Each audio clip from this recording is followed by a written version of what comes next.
Hello everybody and welcome back to a video that has been requested for a very long time up until this point. As you can see, we're in a little bit of a different setting today, but first, let's roll the intro.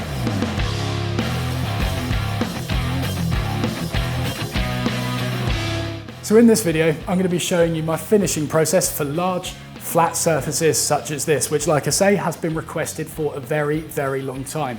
It's something that I kind of skimmed over in my project videos, such as the Krenov cabinet and the Roubo workbench, but now we can do a dedicated video on it. But just to give you a little bit of context into this job, this worktop, it's been here for a while. There's been a few spillages on it and the grain started raising and it feels quite rough. There's a few marks and stuff on it over here and a few scuff marks. I think there's a bit where it's actually stripped through the finish as well. So it's definitely in need of a refinish. Also, this is my mum and stepdad's kitchen, and as you can see, it's quite nice and tidy. My mum is quite house proud, which isn't a problem whatsoever, but this doesn't lend itself very well to the messiest job in woodworking, sanding. As we all know, it tends to send dust flying up in the air. It leaves dust embedded in the wood grain, which will affect the finish that you get once you apply the finish to the surface. And potentially the worst thing is, as the dust flies into the air, it obviously gets into those little air sacs in your lungs, the alveoli, yeah, that's the one. And obviously it can really mess you up in the long term, let alone the shortness of breath that you'll get in the short term straight after sanding. So obviously, as I do this job, I want to avoid the potential health problems that may arise from the dust of this, and also, perhaps even more scary, is avoid the wrath of my mum if she was to come back and find a layer of dust over this entire kitchen. I'm really not sure which would be worse. I mean, like, just to put this into context, you probably noticed these two sticky notes here. One of them says, 1, do not make a mess, or if you do, clean it up. Do not shame my kitchen, smiley face. And the other one is, number 3, Dealey wants to star in this. These are the notes that were left for me after I told her that I was going to refinish this surface for her. As for number 3, this is Dealey here. Hello, Dealey. There you go. Oh God, she tends to stick her claws out. What are you doing? Oh God. Right, I've got a cat stuck to me now. Oh no. And now I am covered in fluff. So there we go, there's number 3 done. So we just need to address number 1 and 2 now. Do not make a mess and do not shame my kitchen. So to keep all of the dust settled and prevent it from flying around this room and obviously going up this extraction pipe, I am going to be using the Bosch M480 sanding nets, which is something you could be seeing used in this video by Ig Wilkinson. He makes lovely wooden surfboards and did a collaboration with Bosch to tell his story. I'll put a link to the description if you're interested in watching it. Now, the way these pads work is simple. It's an abrasive grit that is applied to a mesh as opposed to a cloth or paper-backed pad. Now, the advantage of this is that it makes extraction more efficient. The dust is able to pass straight through the mesh. There's no dedicated holes or anything like that for the extraction to line up. It can literally go straight into this thing. The extra advantage of this is that it can fit onto any sander. A lot of you obviously can't warrant splashing out on some really nice fancy branded sander, and you might need to get some cheaper own brand version, which isn't a problem whatsoever until it comes to trying to find a disc that fits it, because usually the holes in these are some sort of awkward pattern. You can never find a perfect match for it, and you need to compromise by only lining up certain holes. It's never 100% accurate. Getting a mesh pad like this means you just stick it straight onto the Velcro, and because it can pass straight through the net, you don't have to line up any holes with it. Another advantage of a mesh pad is that they don't clog as much. The dust is able to get stored within the mesh and extracted straight through it, as opposed to try and find its way up one of those holes within a cloth-backed pad. Therefore, with this, you'd get more life out of it, therefore making it more cost effective. These also lift the wood dust away from the surface as you're sanding it, because if you imagine with a cloth-backed pad, as you're sanding this surface, it's removing dust, but then it's getting caught between the grit and the surface below, and it's literally just grinding the grit back into the surface. This is going to affect the finishing if you haven't got adequate extraction, whereas because the net is able to lift it away as soon as it is removed from the surface below, it means it's not being grinded back into the open grain, which is particularly an issue with something like oak, because the grain is very open, obviously. And finally, the other nice thing about these pads is that generally they cost as much as standard cloth-backed pads. So for better extraction, finishing results, and longevity of these discs, they're really cost effective. So as you can see, there are a lot of advantages to using discs like this. As for the disadvantages, it's worth saying at this point that the idea of using a net or a mesh as an abrasive is not anything new. It's been done by other companies other than Bosch, and they tend to be pretty good. The disadvantage I've always found with these mesh pads is that they tend to rip incredibly easy. We've all had that time where you've been sanding with a pad and all of a sudden it gets caught on an edge and then the whole thing just rips in half and it starts flying around on the pad below. Mesh pads tend to do that quite a lot. So yeah, it's one thing me saying that a mesh pad is longer lasting due to it not clogging, but then when it rips prematurely, you're like, eh. Now this is where the Bosch M480 nets come into their own, because I find they don't tend to do this as often as the other companies who make this kind of mesh, and that's not just my opinion, that is opinions from some of the other staff that work at Axminster, where I also work, and also customer feedback. When I've heard their complaints about these discs ripping prematurely, so I tell them to try the Bosch ones, and they tend to last a lot longer. In all honesty, I'm not entirely sure what the difference is. It's obviously down to the net material, but they just last a lot longer. They don't rip. So, to finish this surface, we're going to be starting with an 80 grit, and we're going to take it all the way up to probably 180 grit, which is usually as high as you need to go for oak. If you go any higher, say to 240 grit, it tends to make the surface a little bit plasticky and you lose that kind of earthy feel that oak's nice for. You can obviously go to 240, it's up to you really, but I tend to like it having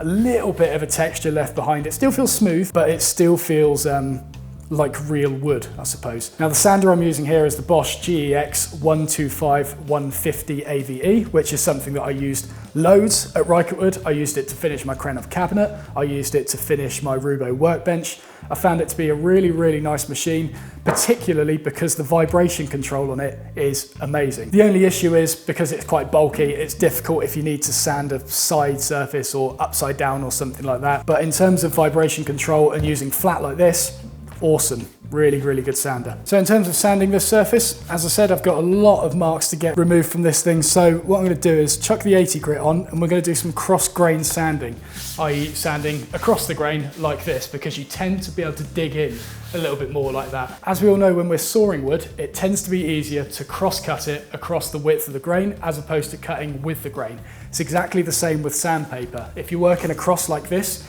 it tends to dig in a lot more and you end up removing more material. The disadvantage with doing this is that it leaves quite deep scratches going across the grain and they're very prominent once you apply a finish to it. So what I'll be doing is sanding across the grain to get rid of all of the marks in here and really dig in a bit. And then with the same 80 grit disc, I'll go with the grain and get rid of all of those horizontal scratches. Because this is a random orbit sander, the horizontal scratches won't be as prominent as they would be if I was just to do this with a hand pad, but it's always good to finish off going with the grain just to make sure you haven't got any scratches on there whatsoever. As much as this cuts down on dust, it doesn't cut down on noise unfortunately, so sorry Dealey, it's going to be a bit noisy.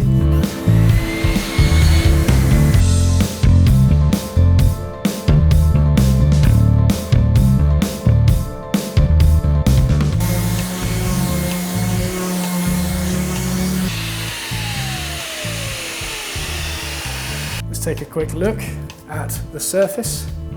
So one disc has stripped off all of the previous finish and there was no clogging whatsoever. I'll wipe my hands on the surface.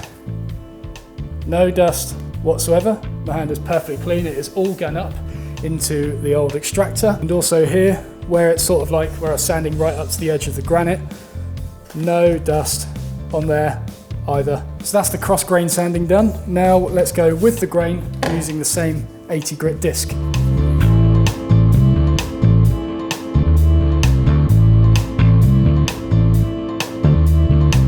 Okay, so a quick check against a raking light. So get a sort of light source in the background and then lower your vision to look across the surface and you'll be able to see, providing the camera gets in focus, you'll be able to see any scratches if they are there.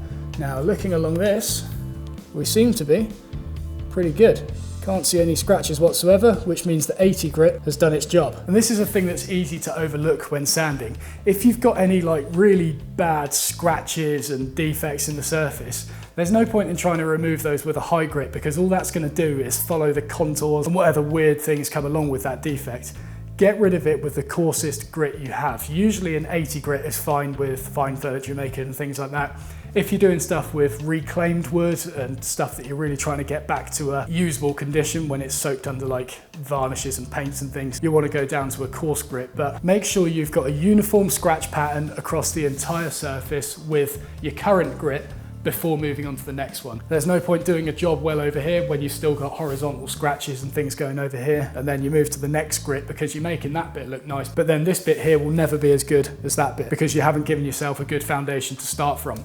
Do the job properly and you'll thank yourself later. So now we'll move up to a 120 grit on here, and because we've done all the horizontal grain sanding and we've got rid of all those defects and marks and stuff in the surface, we've only got to sand with the grain from this point. We're not looking to try and remove material, we're simply removing the scratches from the 80 grit and using the 120 grit to do that. That's all sanding is, it's reducing the scratches left from the previous grit until those scratches are so fine that you can't see them anymore, which is why with oak you can usually get away with finishing with a coarser grit because the grain is so open and coarse anyway that the large scratches left from the lower grits don't tend to show up as easily. Whereas if you were trying to finish an exotic wood like ebony, African blackwood, or even walnut, maple, then you would need to go to a higher grit because the grain is tighter and those scratches will be more prominent in it.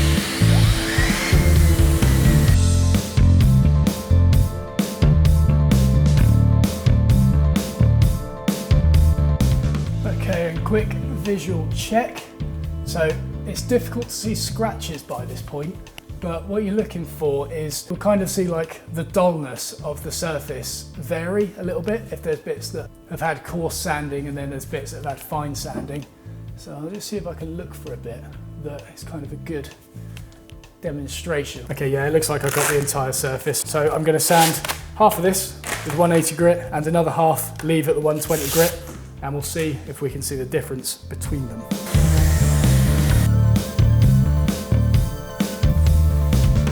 Okay, I've tried like 5 angles to get this right on camera, but I just can't quite see it.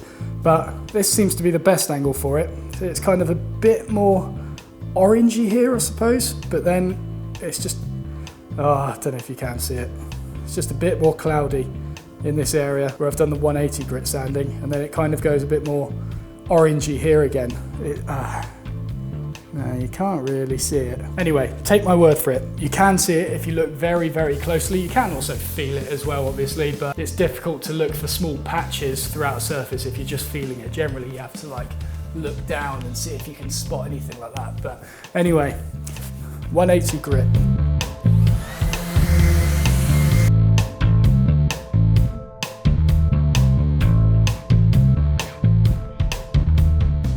So this surface has had a lot of sanding. Let's see how much dust is left behind. Get a nice black rag on it. Now, with any other disc, I would expect this to take up a few rags worth of dust.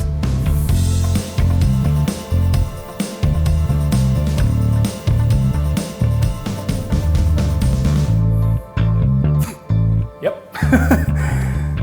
Like, there is obviously some on the rag, but over that entire surface, we've got this. That is pretty impressive. Most of it has ended up in the extractor, and I'd imagine most of this is just what's sitting on the surface. There's nothing floating around the air or anything like that. It's all seems to just be sitting here like this, and I can just remove it with a quick wipe over. Okay, so as for the sides of this worktop, they also feel a little bit like the grain's risen on these as well. Now this sander does also come with a 125mm pad with it as well. There you go, so it's this one here, 125, it comes fitted with 150, which is really nice, but unfortunately working on the side like this, it's still a little bit too bulky. This is too heavy and it's not referenced as well as it could be on there. I don't want to tip it and like actually hit these painted surfaces here. But as for sanding down frames and things like that, that's where the 125 grit pad is awesome for it. So unfortunately for this, I don't have some sort of vacuum hand sanding block, so we're going to have to go back to the old traditional method of using a block with 120 grit sandpaper on it. Unfortunately, I don't have any 80 grit, but to cut down on the dust on here, all I'm going to do is just do like one stroke along its length like that, and that is actually getting rid of most of those like raised nibbed surfaces on there, because that's all it is. It's just raised grain on here. It's nothing too bad whatsoever. Look at the amount of dust that I got from those few strokes. Compared to what I wiped off the entire surface with that cloth, I've already created more than that just by doing half a metre on the edge here.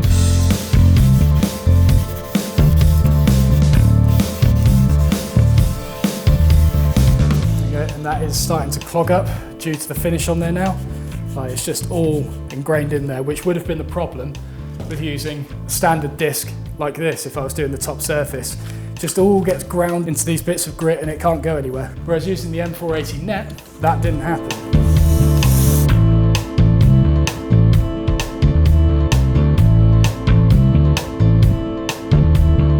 Right, so that took a lot more sanding than I actually thought, and there is a nice old line of dust on the floor now. So let's see what we've got from just hand sanding with no extraction whatsoever.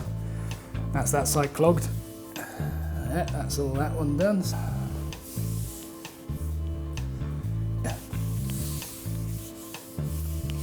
Absolutely caked from using no extraction whatsoever, and that's only from the edge of this worktop. Just going through 2 grits on there. Most of it's on the floor, a lot of it's on here. Just goes to show how much is extracted from this surface if you use the nets. And here's the other thing, this is how much sandpaper I went through just doing the edge with no extraction whatsoever. And this is how much sandpaper I went through by doing the entire surface of this worktop. You can see the 80 grit here. We've started getting a little bit of that finish gather in the center, but you know, the rest of it is completely usable. Steel feels really nice and gritty, and to be honest, that's the area where most of the cutting's happening anyway. And then we got this one here, which is the 120 grit. No, like nothing in that whatsoever, completely usable. And then this one here, the 180 grit. Oh, is that a bit of bitumen on that? Uh-oh, I've got a bit of bitumen on the top of my extractor by the looks of it. That'll be from my workshop renovation series. If you're not watching that, link is up here for that. Should probably watch out for that. But yeah, you can see the difference. 3 pads for that entire surface, all of this rubbish clogged up just to do the edge of it. Now obviously this isn't a direct comparison between normal sanding discs on a extractor compared to these, but I'm confident that that disc would do exactly the same as what these have done if I was to use them on my random orbit sander. There's just nowhere for that waste to go, and as a result, it just starts clogging in the grit like it does here, and yeah, it just makes it completely unusable. Right, so there we go. That is the surface, prepared and ready for a finish. So in short, the Bosch M480 sanding nets, awesome. They've reduced the dust. They haven't created a massive mess throughout the whole kitchen. All the dust has been contained. They haven't clogged, so they've been very efficient, and extremely happy with them.